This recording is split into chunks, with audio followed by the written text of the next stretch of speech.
In a small restaurant in New York, a mysterious assassin received a task.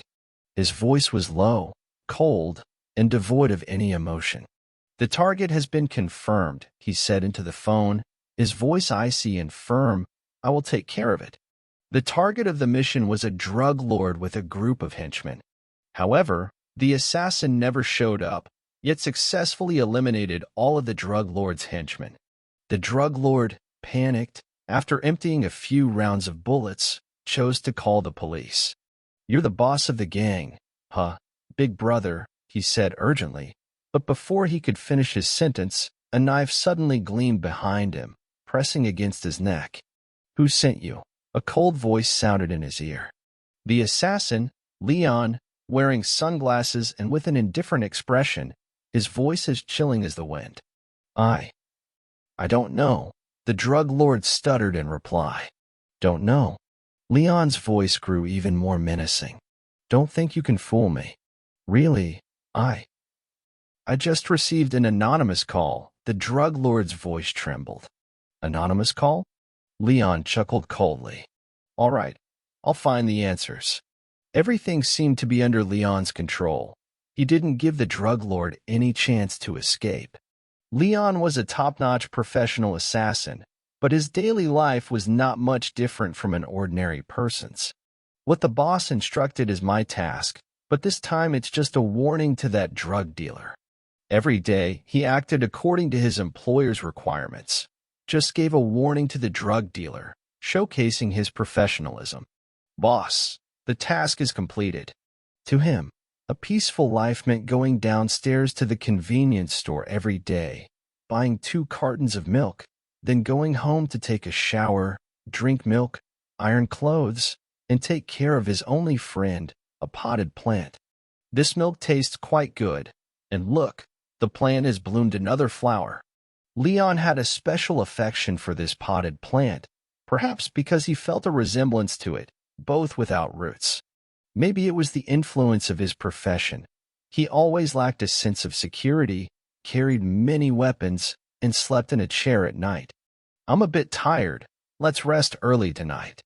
Apart from his broker Tony, he rarely interacted with the outside world, only occasionally chatting with the little girl next door. "Little girl, have you eaten today?" These simple interactions seemed to be the only warmth in his life. Léon has a passion for movies. He believes that movies can bring him a whole new life experience, allowing him to feel extraordinary emotions. In one movie, he heard the line, "Love makes everything look different." This sentence resonated with him, and a smile immediately appeared on his face. Back home, Léon found little Mathilda standing at the door, her nose bleeding, evidently beaten again. He handed her a handkerchief and asked with concern, "Have you encountered trouble again?" Mathilda hesitated for a moment, then asked, "Is life always this difficult, or is it only in childhood?" Léon fell silent for a moment, took a deep breath, and then said, "Some things never change." Mathilda's father is a drug dealer, and her stepmother ignores her even more. There is also an older sister and a brother who is only 4 years old in the family. In this harsh family environment, Mathilda became rebellious, skipping school and smoking became her habits. She told Léon that she was going downstairs to buy something and offered to bring him 2 boxes of milk. As Léon entered the room, he found the police officer stand with a group of subordinates looking for Mathilda's father. It turned out that Mathilda's father had embezzled Stan's drugs, triggering this tragedy. Stan, under the influence of drugs, went out of control and killed Mathilda's entire family, including her 4-year-old brother. Léon witnessed all this from the doorway, finding it hard to bear. At that moment, Mathilda returned home with the milk and found her father lying on the ground. She dared not turn her head.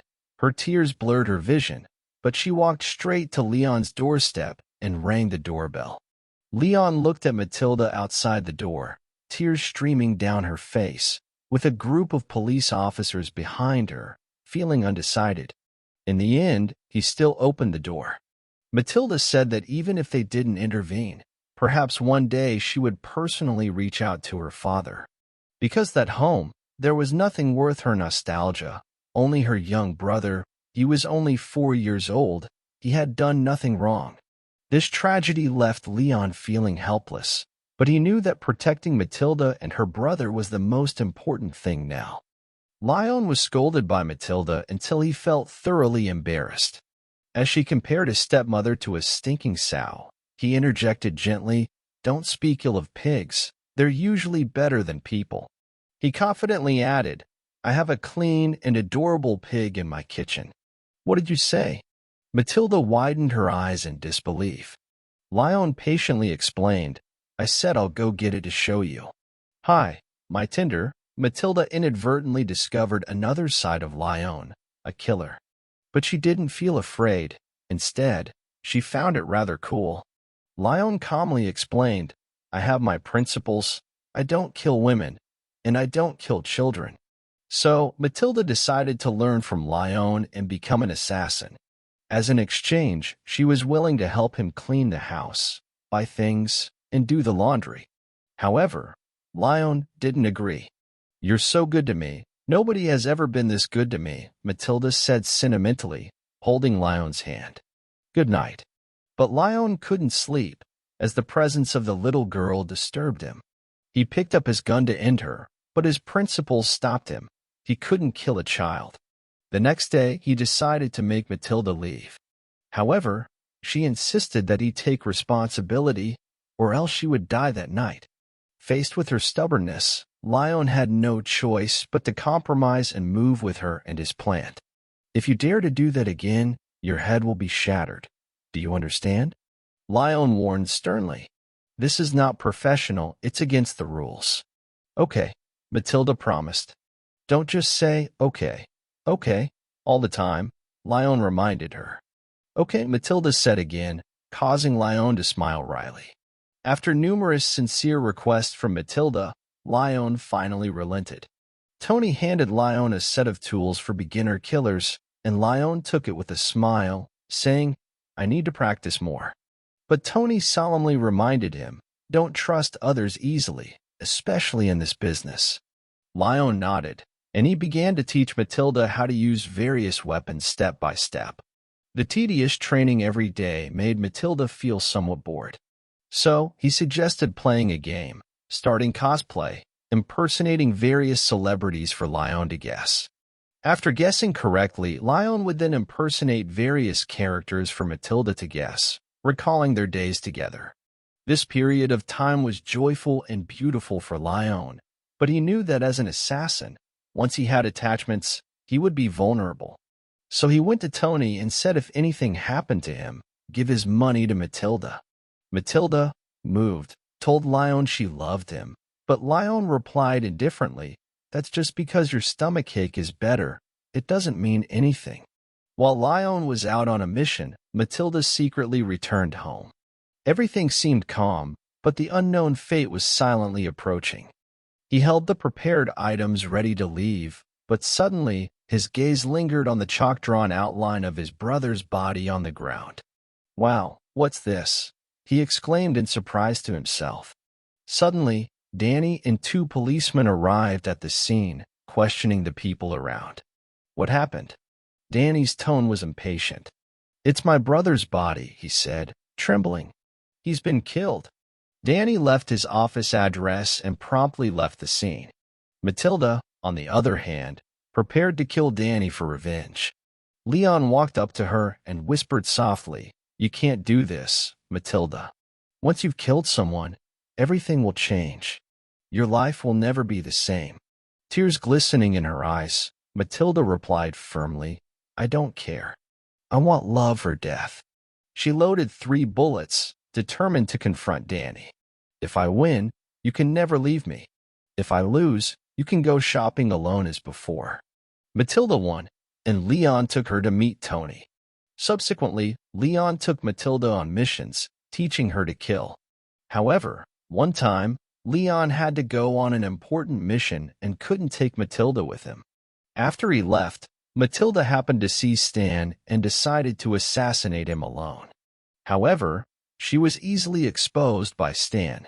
"Do you think you can just come to me so easily?" Stan mocked, then ordered his men to take Mathilda to his office for interrogation.